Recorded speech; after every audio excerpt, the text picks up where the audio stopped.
December 6, 1942. RAF Chelveston, England. The frost clung to every surface that morning. Icy winds swept across the runways, biting through the wool and leather of flight crews who had already known too many cold dawns. At 0500 hours, the base stirred awake. Generators rumbling, bomb trucks crawling across the tarmac, and the distant thud of boots on steel as airmen moved toward the briefing hall. Inside, the smell of coffee and oil hung thick. A map of occupied Europe dominated the wall, pins and colored string tracing routes deep into enemy territory. Standing before it was Colonel Curtis LeMay, commander of the 3005th Bombardment Group. A man of few words, hardened by years of service and respected by all who flew under him. His cigar, always unlit, rested between his teeth, a fixture of concentration. In 3 hours, 18 B-17 flying fortresses under his command would take off for a mission unlike any before. Not to the French coast or submarine pens of Brest. This time, the 3005th would strike deep into Germany itself. A daring daylight raid on the industrial city of Kassel, home to one of the Reich's largest engine works. For the United States Army Air Forces, it was a statement of intent. The belief that precision daylight bombing could cripple Hitler's war machine, one factory, one rail yard at a time. But in December 1942, that belief was still untested. The Luftwaffe's grip over Europe was ironclad, and flak defenses around German cities were formidable. The crews knew it, yet none hesitated. By dawn, the men were gathering in the freezing dark, steam rising from mugs and engines alike. Ground crews moved with practiced precision, loading 1,000-pound bombs into open bays and arming 50-caliber machine guns that would soon thunder in the skies. Each aircraft bore its own name: Hell's Fury, Iron Maiden, Liberty Bell. Painted across polished aluminum, they were symbols of courage, of home, of something to believe in. Many crews had decorated their planes themselves, brushing on nose art with whatever paint they could find between missions.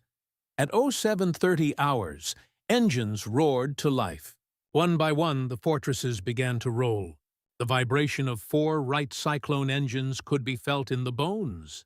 Colonel LeMay watched from the tower as 18 bombers lifted off through the mist, their silhouettes fading into the rising sun. Their route would take them across the English Channel, over the Dutch coast, and into the heart of Germany, nearly 600 miles each way. The flight would be long, cold, and perilous. At 15,000 feet, the temperatures dropped below -30. Oxygen masks frosted with every breath, and hands stuck to metal if gloves slipped. Yet inside those bombers, amid the deafening roar, there was focus. Gunners scanned the skies. Navigators plotted headings by compass and stars. And in each cockpit, pilots fought the vibration, keeping formation tight in the turbulent air.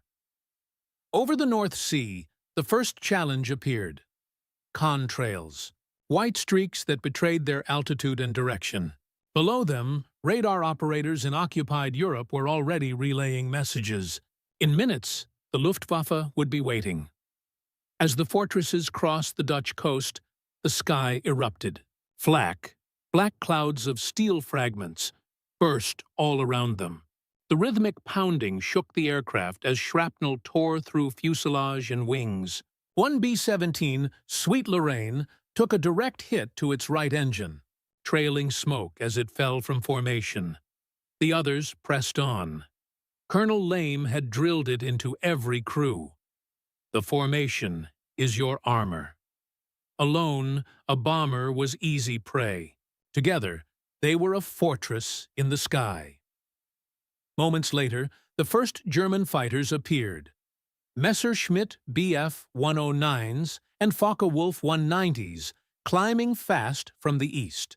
The gunfire was immediate, tracer rounds streaking past canopies. Waist gunners and tail turrets opened up, filling the air with fire. Inside Hell's Fury, Sergeant Tom Benton, the top turret gunner, tracked a 190 diving from the sun. He squeezed the trigger, and the fighter exploded in a flash of orange, spiraling into the clouds below. Still, for every enemy downed, two more took its place. Over the Rhine, the 3005th had already lost 3 bombers. Flames and parachutes dotted the sky. The remaining 15 pressed onward, battered but determined. By 1100 hours, the target came into view. The Castle Engine Works, a sprawling complex of smoke and steel, defended by heavy flak guns ringing the perimeter. Bomb bays opened. The lead bombardier, Captain Alan Hurst, took a deep breath, aligning his Norden bomb sight over the crosshairs. Bombs away. The words echoed through the intercoms, and 60,000 pounds of explosives fell through the cold air. Seconds later, the ground below erupted in thunder. Fire and smoke rose thousands of feet high. The target was hit, but victory came at a cost. As the formation turned for home, the Luftwaffe struck again. Fuel was low, engines coughed. Iron Maiden limped behind with a damaged tail, while Lucky Lady flew on 3 engines, losing altitude by the minute. One by one, the bombers made it back across the channel. By the time they reached the English coast, only 11 remained. 7 had been lost. Of their crews, some were missing, others captured. When the surviving aircraft touched down at Chelveston that afternoon, the field was lined with ground crews and medics, waiting in silence. Colonel Lame watched each bomber taxi to a halt, engines sputtering, fuselages torn and blackened, holes patched by the day's battles. He removed the cigar from his mouth but didn't light it. He simply stared at the horizon, where the last of his fortresses disappeared into cloud. That night, as the men gathered in the mess hall, there was no celebration, only exhaustion, and the quiet understanding that history had shifted. The castle raid had proven something vital. Daylight precision bombing could reach deep into Germany, but it would demand everything: courage, sacrifice, and the belief that one mission could change the course of the war. In the months that followed, the 3005th Bombardment Group would fly again and again, through storms, through fire, through loss. Many of the men who took off that December morning would never return. Yet their legacy endured. In every airfield that followed, in every squadron that dared to fly by day. By 1945, the Allies' strategy of daylight bombing had devastated German industry, paving the way for victory in Europe. But the cost had been staggering. Over 26,000 airmen lost from the 8th Air Force alone. And still, history remembers them not for the destruction they wrought, but for the endurance they embodied. As dawn broke once more over Chelveston, the frost returned, and with it, silence. The roar of engines had faded, but their echoes remained, reminders of courage in the cold skies over Europe. They were the men of the 3005th, the ones who dared to go first.